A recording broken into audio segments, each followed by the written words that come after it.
Welcome to the Slop Temple. We pray this video helps. You start by powering down completely and unplugging the charger. Make sure battery power is isolated because you will work near circuits. Next, attach an ESD strap to ground yourself and remove any removable battery. This protects components. Once done, flip the laptop and remove the bottom screws in an organized pattern. Keep screws labeled for each zone.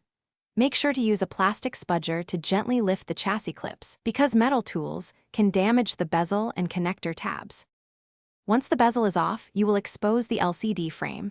Start at one corner and use steady pressure to pop clips without cracking the plastic. Then, unscrew the hinge covers and support the panel with one hand while you remove hinge screws. This prevents the screen from dropping. Next, locate the video ribbon and webcam cables, peel back tape, then disconnect connectors by lifting their locking tabs. Make sure to remember cable orientation, because reassembly depends on exact routing.